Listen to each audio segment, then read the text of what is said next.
Welcome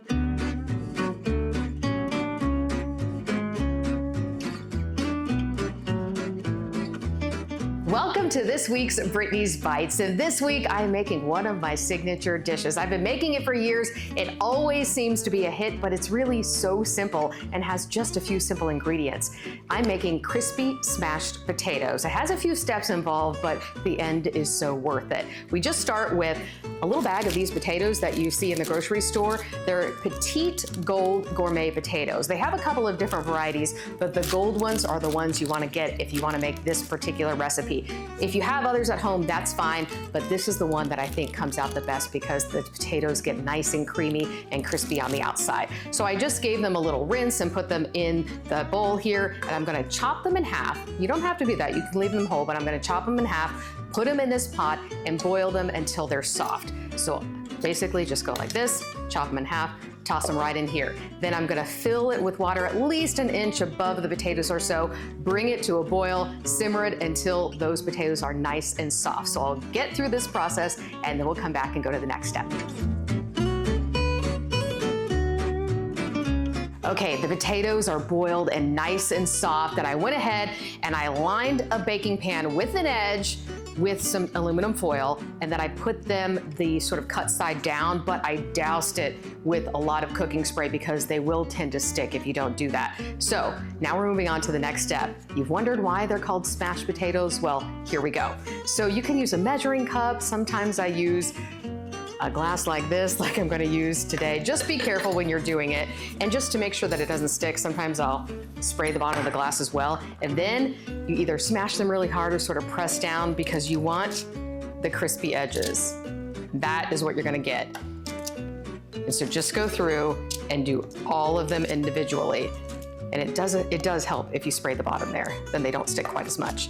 Okay, I will finish smashing each one and then we'll get to our seasoning. We are smashed. That means it's time to move on to the seasoning. So what I've done is melted a couple of tablespoons of butter in the microwave. You could just go all olive oil with this if you'd like, but the butter does add some pretty good flavor. You could go all butter if you want to get really decadent, but I'm just going to sort of cheat it a little bit and put a little olive oil in there to make it not so unhealthy. And then I have 1 clove of garlic that I've smashed up here. I'm gonna put that in and stir it together. Then I'm going to carefully drizzle that over all of the potatoes, getting as many of them as I can. Oops. All right. Just gonna go back and forth with the garlic. By the way, it smells amazing. You put that garlic in the melted butter, boom. Okay, and all of that garlic is coming out at the end. Now, this is the seasoning that I really think makes it.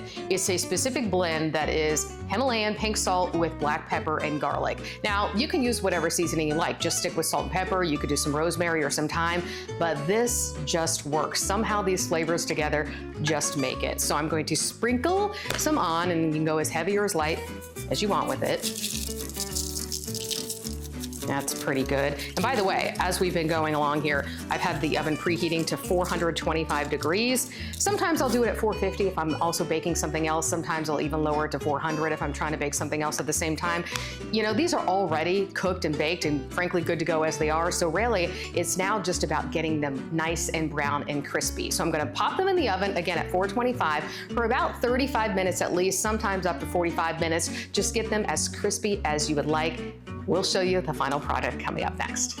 Okay, the potatoes are out of the oven and smelling fantastic, and they're nice and crispy. So I actually put it on broil for just a hot second, just to make sure they were super crispy and ready to go. So after that, just be very careful, and you can just scoop them up, put them onto your plate or bowl, and you know, frankly, have it as a whole meal or as a side dish to whatever else you need to make. You can eat them as is, or you know, a good Midwestern girl like I am, I use a little ketchup with it too. I hope you give it a try. You can find the recipe online at WBIR.com. We'll see you next week.